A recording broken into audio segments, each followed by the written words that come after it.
हार्दिक स्वागत है। हमारी थीम है न्यू राजस्थान। आज हमारे साथ मौजूद है ब्यावर विधानसभा से दमदार नेत्री कल्पना भटनागर जी। कल्पना जी, आपका एक बार हार्दिक स्वागत है।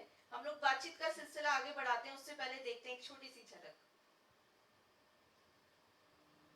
मैं सुशीला सारण, सरदार शहर मेरा विधानसभा क्षेत्र है, चूरू जिले में आता है। मैं पिछले 20 साल सभी साथियों, बुजुर्गों, माताओं और बहनों को मेरा प्रणाम।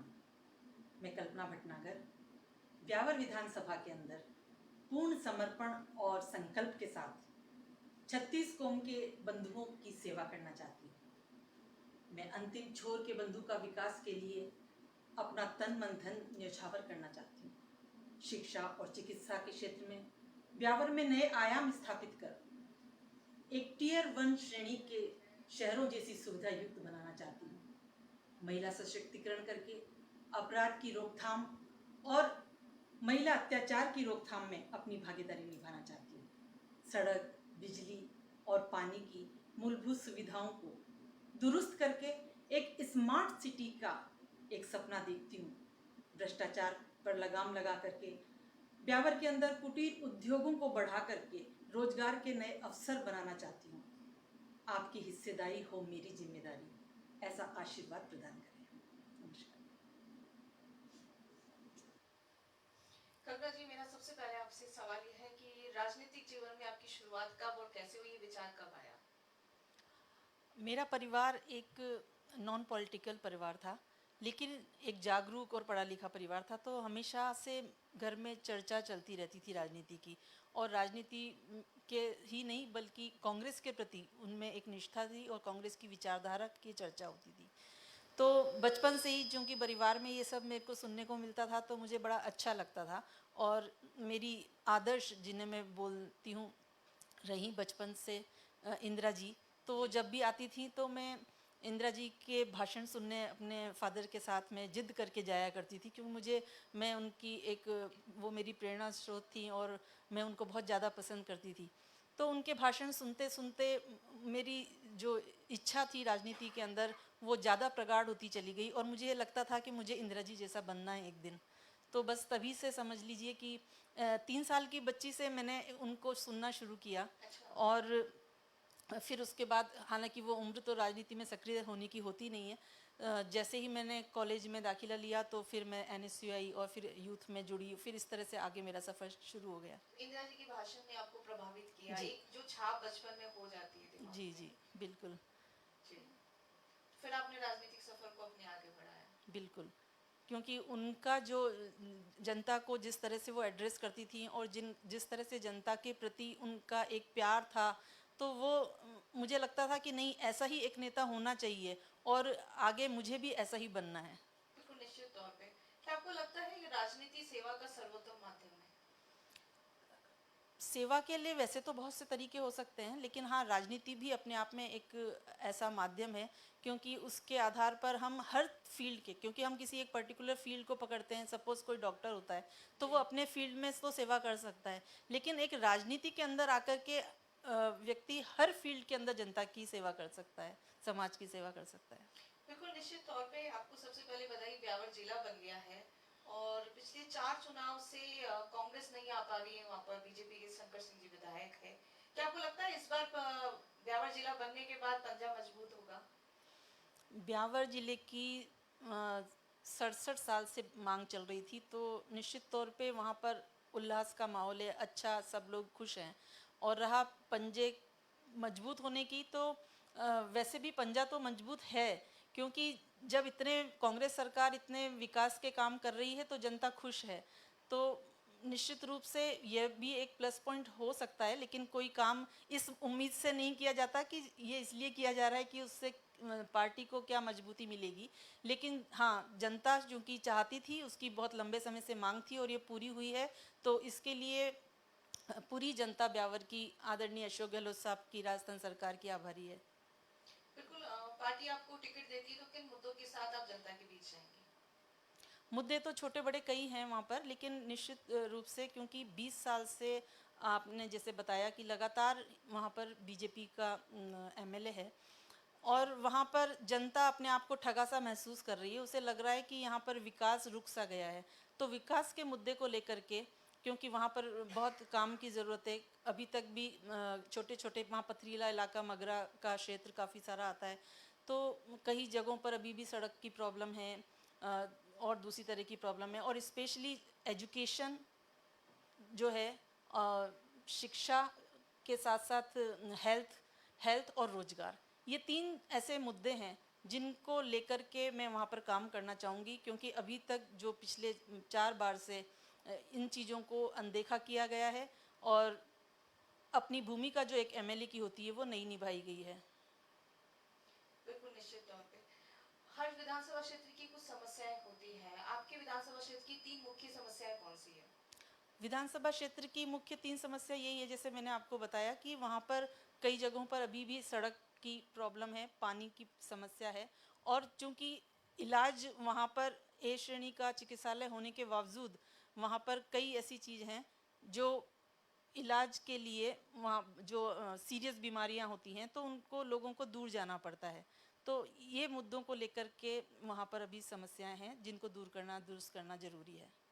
बिल्कुल निश्चित तौर पे आप महिलाओं के लिए अपनी विधानसभा क्षेत्र में आपके पास क्या विजन है कि महिलाओं के लिए तो मैं ये करना चाहूंगी? महिलाओं को लेकर के उनके सशक्तिकरण के लिए मैं चाहूँगी कि स्वरोजगार के लिए उनको ज़्यादा से ज़्यादा न सिर्फ प्रेरित किया जाए बल्कि रोजगार के उनके लिए अवसर और ज़्यादा बनाए जाएं, क्योंकि वहाँ पर सबसे बड़ी यही चीज़ है कि महिलाएं अभी ग्रामीण एरिया की जो महिलाएं हैं वो बाहर आने में कई लोग झिझकती हैं, तो उनको बाहर लाना, उनको समाज से जोड़ना, उनको काम के अंदर, रोजगार के अंदर जोड़ना, ये सब चीज़ें मैं महिलाओं के लिए करना चाहती हूँ। बिल्कुल, मुख्यमंत्री जी अशोक गहलोत जी विजन 2030 लेके चल रहे हैं, 2030 में राजस्थान को विकसित करने के लिए। विजन 2030 को लेके आपका क्या सुझाव है? विज़न 2030 को लेकर के मेरा यही सुझाव है कि हर महिला साक्षर हो, वो अपने क्षेत्र में कुछ न कुछ योगदान दे, अपने रोजगार रोजगार उसको मिले, और समाज के अंदर महिला की हर जगह पर एक अहम भूमिका हो। जब महिला सशक्त होती है तो निश्चित रूप से समाज सशक्त होता है, क्योंकि परिवार के अंदर भी जब हम परिवार को एक अच्छे रूप में देखना चाहते हैं तो महिला की भूमिका ही वहाँ पर सबसे ज़्यादा मायने रखती है। तो इसी से तरह समाज के अंदर भी जब महिलाएं सशक्त होंगी तो निश्चित रूप से समाज और देश और प्रदेश जो है अपना वो विकास करेगा। जी बिल्कुल। आपके महिलाओं को अभी प्रधानमंत्री जी ने जिस तरह से लोकसभा और संसद में दोनों सदन में महिला आरक्षण बिल पास हो गया है, आप एक नेत्री के तौर पे महिला आरक्षण बिल पास होने को किस नज़र से देखती हैं? कितना फायदा महिलाओं को मिलेगा? महिला आरक्षण बिल तो पास करने के लिए पहले कांग्रेस सरकार ने, कांग्रेस के लोगों ने भी बहुत कोशिश की थी, और मज़ेदार बात है कि जो लोग आज आरक्षण की बात कर रहे हैं उन्होंने ही उसका घोर विरोध भी किया था। तो अगर वो विरोध नहीं करते तो 10 साल पहले, 15 साल पहले ही ये काम हो जाता। आज ये बात तो कर रहे हैं लेकिन चुनावी जुमले की तरह की बात हो रही है। अगर उनको करना ही है तो इसी समय कर सकते हैं। तो अगर वास्तव में होता है और इसी समय होता है तो निश्चित रूप से महिलाओं को फ़ायदा मिलेगा, और न सिर्फ महिलाओं को, क्योंकि अगर महिलाओं का प्रतिनिधित्व बढ़ेगा तो नेचुरली समाज को फ़ायदा मिलेगा। आप इससे इत्तेफाक रखती होंगी कि अगर लागू होना चाहिए तो इस वक्त होना चाहिए था, जो अभी 5 बिल्कुल बिल्कुल विधानसभा के चुनाव। बिल्कुल, लागू होता तो अभी होता, इसको एक चुनावी जुमले की तरह काम में न लिया जाए। तो क्या लगता है ये बिल लागू होने के बाद इस बार राजस्थान में देखने को मिलेगा कांग्रेस? आप कांग्रेस पार्टी से हैं तो मैं उसी की बात करूंगी, क्या कांग्रेस ज्यादा महिलाओं को प्रतिनिधि देगी इस बार? देखिए, कांग्रेस का तो हमेशा से ही यह रहा है कि महिलाओं को ज़्यादा से ज़्यादा प्रतिनिधित्व दे, और हमेशा कांग्रेस अच्छी महिलाओं को ढूंढ कर निकालने और उनको मौका देने का कोशिश करती है। तो निश्चित रूप से इस बार भी उस पहले से कहीं ज़्यादा हमको कोशिश उसमें महिलाओं को दिया जाएगा। बिल्कुल। भ्रष्टाचार आज हम सभी उससे दो चार होते हैं। आपको लगता है कि एक विधानसभा को भ्रष्टाचार मुक्त बनाया जा सकता है? बिल्कुल, एक विधानसभा को भ्रष्टाचार मुक्त बनाया जा सकता है अगर वहाँ का प्रतिनिधि ऐसा चाहे तो, क्योंकि शुरुआत वहीं से होती है कि वो पूरे सिस्टम को किस तरह से टैकल करता है और सिस्टम से क्या उम्मीद रखता है।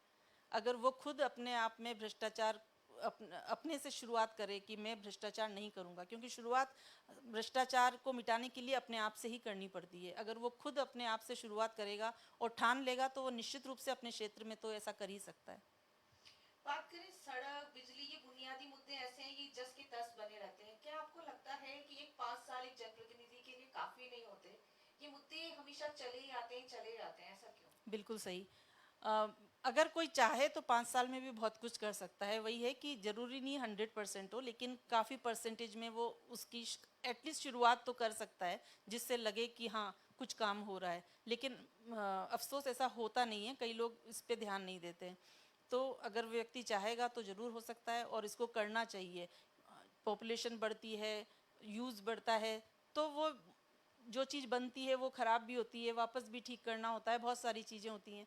लेकिन अगर बिल्कुल भी ध्यान नहीं देगा वहाँ का प्रतिनिधि तो फिर उस पे काबू पाना मुश्किल होता है। बिल्कुल। ब्यावर विधानसभा की बात की जाए तो अभी तक भी किसी भी दल ने महिला को प्रतिनिधित्व नहीं दिया है। तो आप इसे कैसे देखती हैं कि महिला को प्रतिनिधित्व मिलना चाहिए इस बार, और अगर मिले तो फिर विजय होगी? बिल्कुल, अभी तक किसी भी महिला को वहाँ से प्रतिनिधित्व नहीं मिला है, किसी भी पार्टी से ऐसा नहीं हो पाया है। तो निश्चित रूप से ब्यावर की जनता भी चाहती है, क्योंकि उसको लगता है जैसा कि 50% आबादी तो महिलाओं की है ही सही। तो महिलाएं तो हमेशा यही चाहती हैं कि किसी महिला को मिले। इवन पुरुष वर्ग भी कई बार ऐसा लगता है उसको कि शायद महिला एक ऐसा नेतृत्व दे पाएगी जिसमें भ्रष्टाचार कम होगा या नहीं होगा। तो हर व्यक्ति चाहता है कि एक बार महिला को आजमा कर देखा जाए, तो निश्चित रूप से उसका फायदा भी महिला को मिलेगा। बिल्कुल। मेरा आखिरी सवाल आपसे ये है कि सरकार की योजनाएं बनती है, लेकिन जब नई सरकार आती है तो पुरानी योजनाओं को बंद कर दिया जाता है या फिर उन्हें नजरअंदाज कर दिया जाता है। इससे आप कैसे देखती हैं? नॉर्मली हाँ, मैंने ये महसूस किया है कि ऐसा होता है। और जनरली तो मैंने यही देखा है राजस्थान के अंदर कि जब भी बीजेपी की सरकार आती है तो कांग्रेस की सारी योजनाओं को ज़्यादातर या तो बंद कर देती है या उसको घुमा फिरा करके उसमें काफ़ी ऐसा कुछ कर देती है कि लोगों को लाभ उसका नहीं मिल पाता, जो बहुत गलत है। जो योजनाएं किसी ने भी बनाई है तो उसके अंदर सुधार की गुंजाइश अगर है तो उसको सुधार की तरह से देख करके उसमें अमेंडमेंट किया जाना चाहिए। लेकिन उसको बंद कर देना और समाज को उसका लाभ ना मिले, यह एक बहुत ही गलत तरीका है। बहुत बहुत शुक्रिया कल्पना जी, आपने हमें समय दिया। Thank you.